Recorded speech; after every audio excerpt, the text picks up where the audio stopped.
Welcome everybody to today's session. So last week was asked to come up with some answers to how to set up a meeting. There was a lot of interest in that.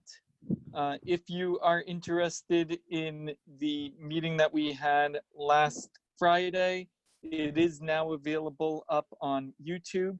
So I'll show you how you can find that.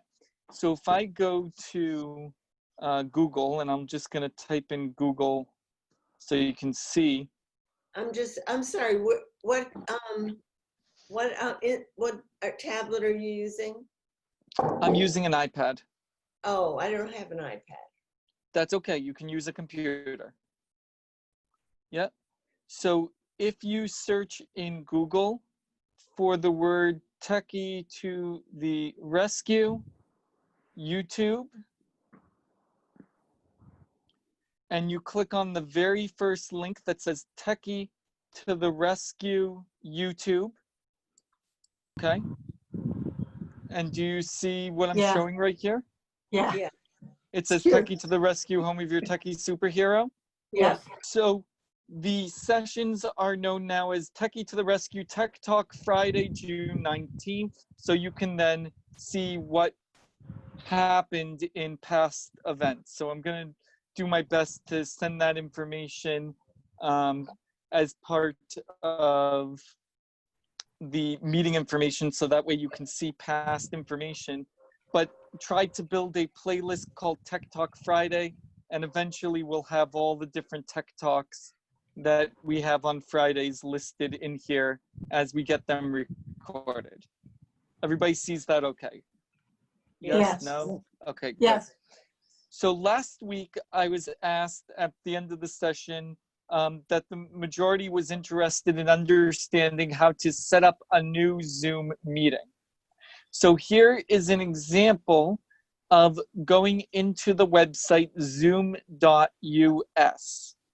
And you'll notice when I've logged in, if I want to set up a new meeting, I would tap on meetings on the left-hand side or click on meetings. And then I'm going to drop out because I already know how to use Zoom. Thank you. That's fine. That's fine. We'll see you next Friday. Yes, thank you. Good. And then here we've got the words schedule a new meeting. So if we click on schedule a new meeting, this is where you can then type in what you want your new meeting to be called. So here it says my meeting. What you want the description. Yes, please. Just a quick interruption, Please. if I may. You know, I think obviously all of us have downloaded the app, and if you've set up an account, you can do this through the app too. Is the app actually just taking you to the website, to the screen? More than likely, the app is taking you to the website. Okay. And you're filling in, even in the app, you're filling in the same information. But what's good to know about the website is the website is more complete than what you would get in the app. Okay. Because the application has that same information where it asks, what's the topic? What's the description? When is the event happening? What is the duration of the event? And the event can only go as much as 24 hours. And then you can choose if you want a recurring meeting or not. Is this reoccurrence daily, weekly, monthly? Do you want it to repeat every few days? When is the end date? So there's a lot of options available. And then this is where a lot of people have asked me the question of what is this word registration? So if I require registration, then that means that the person needs to actually register for the meeting, not just any person can end up in the meeting. And then you've got your meeting ID or your personal meeting ID, and then meeting password, whatever you want the password to be. For the video, when the meeting begins, do you want the host's video to be automatically on? Do you want the participants' video to be automatically on? Or on the other end, do you want it to be off and off? So you've got those options. And then what options are you providing for audio? Is it just through the computer audio or the tablet audio or the phone audio or the telephone where they have to dial a phone number? Or you can choose to have both. And then other meeting options of enable to join before the host, mute participants upon entry if you want to make sure that everyone's muted, enable a waiting room if you feel like you want to have a waiting room so you have a few moments to gather your thoughts before you allow your attendees to join. And then only authenticated users can join, so you actually have to approve those users to get in. And then there's also an option to record meetings automatically either on your computer or in the cloud. And you can even specify alternative hosts that will host the event in case you're not going to be the one to host the event. So that is the basic information that's necessary to set up a schedule of a meeting. So before I continue, what questions do we have so far, since I know that was something that's there? So Susan, yes? Susan, you're on mute. Let me unmute you. Go ahead, Susan. For the password, you can generate your own password, or does Zoom select a password for you? Yeah, thank you for that. So you have the ability of generating your own password. Zoom automatically generates a password for you. So you don't have to use their password, but if you want a different password, you can make a different password. So it's not too complicated. If they generate an automatic password, it's not too complicated to douse that one and choose your own? It's not too complicated to just choose your own if you don't like what the way the password is and you'd like to do a different password instead. So you have control over that system. One more question. Go ahead, Susan. Authenticated participant. How would you authenticate your participants? Okay, so let me show you that. So I'm just going to go to a different screen to show the authenticated participants. That authenticated profile allows the host to restrict participants who can join the meeting. So essentially, if you have authenticated participants listed, it's going to say that this meeting is only for authorized attendees only. So let's use an example of an organization that might be doing a town hall, and maybe members only are allowed to join that Zoom meeting. You would want to have that meeting possibly for only authorized attendees only, so non-voting members can't get into the room. Or if someone's logged in with the wrong email domain, it will once again say, this meeting is for authorized attendees only, switch account to join. So either it's gonna say sign in to join or switch account to join, depending upon how you're setting up your meeting. If you're just doing a basic meeting where it's just friends and family, you have no need for the authorization or the authentication to join. So one thing that happened when I logged into this meeting, and it's happened in a couple of others, Yep. is it says, like, please wait, the host will let you in shortly. Yes. What control keeps me from just automatically joining? Were you using authentication? I was not using authentication, but I gave permission, and this is good segue. I probably be able to show you some of the settings. We might not have time this week to go through all the settings, but maybe next week we'll go through all the settings. But essentially, I had a setting listed that stated that I'm okay with the participants joining the room before my arrival. Well, that I think is a different thing. So I've been on a couple of calls where I've been able to see other people who have dialed in, with pictures and whatnot before the host joins. I think that's what you were just talking about, right? Yes. So okay. Depending upon what settings you have set, some people might have their room set up so that way people can have a cocktail hour before the host even joins. Because all the host does is the regulator of the event. So let's say you go to a wedding. there is somebody who MCs, they're the master of ceremonies of the event, but before the MC gets up on stage, there might be the ability of everybody just talking to each other. And then you have the master of ceremony that says, okay, everybody, let's stop the chaos. I'm now going to organize everything and let's begin the program. And that's when they'll turn on their hosting ability and they'll start regulating things. Maybe they might mute people, turn off their video, send them out of the room. Whatever they decide to do, they then have control. But without the host being present, it's more of a free fall. I hope that answers the question. All right, so are you saying in both cases that, so in my experience, again, two cases, one where I was able to get in and see other people before the host, the other where I got the message, please wait, the host will let you in shortly. In both of those cases, I'm in the waiting room. It's how the waiting room is set up that's different? So the one that says that states that, so if it's a white screen that goes and says, okay, the host hasn't opened the room up yet, then that means that you have to wait for the host.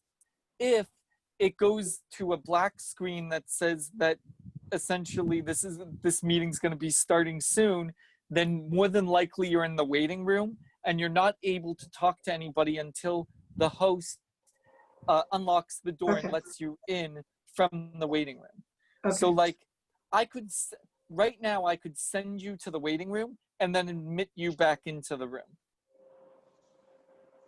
if I wanted to. Okay. So that way there's more control over that. Good. Starting in July, they're going to force people to have a waiting room? They are consistently making changes based on security, and it looks like waiting rooms might become something that might be required, where in this case, let's say, once again, you're going to some type of religious ceremony, and the person who has the keys hasn't opened up the door yet. You're basically waiting outside the church or synagogue for someone to open the door and let you in. So that's how the waiting room is going to be structured. Zoom's just trying to do everything they can from a security perspective to make sure that they don't get called out in the media for not protecting its users, even though Zoom was never meant for the general public's use. It was more for business and industry. What other questions do we have? Okay, I'm looking. I don't see any other hand raises. All right, so let me at least give you a brief synopsis of the settings. So let me see if I can change out my screen again so I can go back into my profile. And I'm hoping can you see my screen right now? Yes. Good, okay. So I'm going to go into the section that states settings. So you'll notice within settings is divided up into 3 sections: meeting, recordings, and telephones. So looking at meeting, you'll notice that there's a lot of options, and these are the options that I decided to use for my meetings. And you'll notice it just keeps going on and on and on and on. But all of these settings are a determination of what essentially as a host you want to use for your particular room. And then under the recording section, this is where you have decisions when it comes to recording. So currently we're using recording right now. So in that way, after this meeting is over, I can then look at the video recording, edit what I need to from that video recording, and then post it to the YouTube. And you can see there's all types of different other options that are available here when it comes to the Zoom room.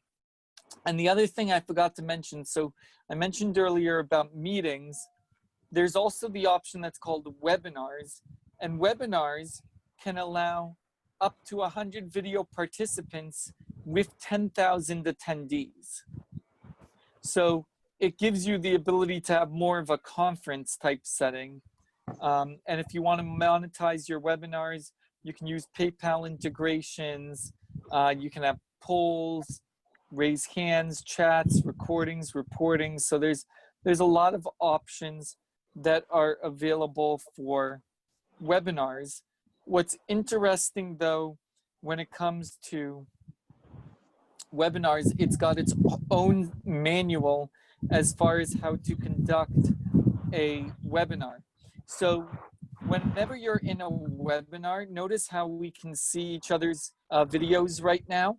The reason why is because we're in a meeting, because I was looking less to lecture at you and say, okay, here's my PowerPoint presentation, look at slide 1, look at slide 2, look at slide 3.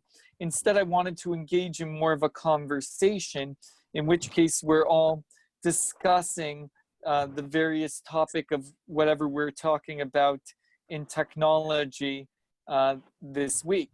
So that's where you will find that some Zoom events that you go to, you will see the other participants, and other Zoom events, you will not be able to have any conversation whatsoever with the other participants except through chat, if chat is even enabled in the first place.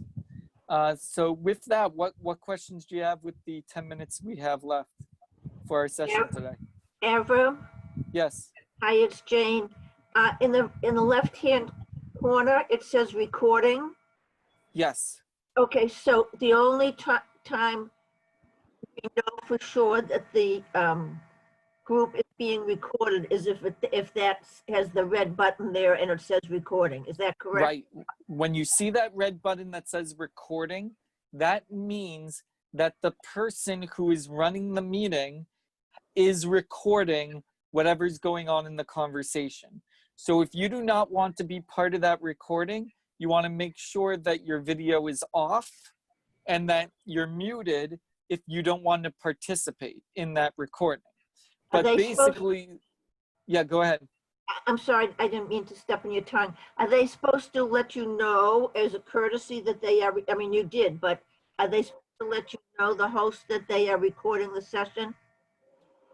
It depends upon what state you're in about if you're recording the session or not. In this case, Zoom giving that little button that says the word recording supposedly is enough to go into state that this is recording, because Okay. it's assumed that when you see that word recording, you're gonna know I'm being recorded. Okay, thank you. Yeah, that's a good thing to know about when it comes to recording, that there are going to be some sessions that you go to where people are going to take the recording and then sell the lecture that they gave.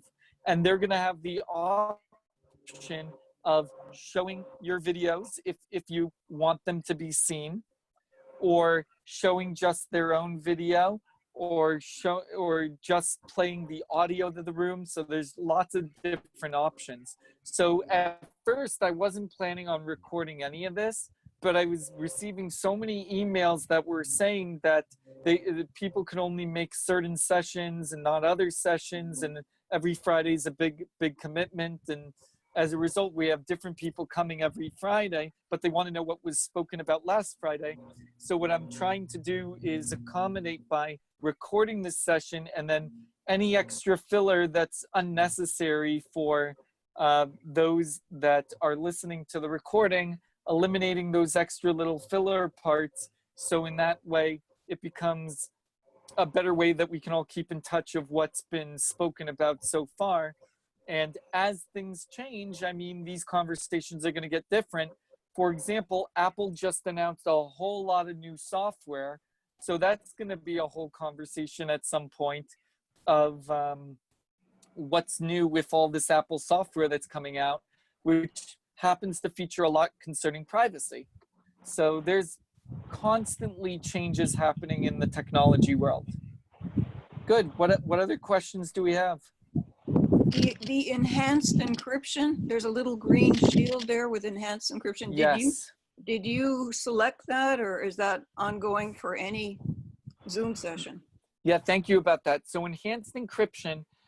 So before, when Zoom was providing free hosting, they were giving the ability to have enhanced encryption, but now they make you pay for that enhanced encryption. And I didn't like that.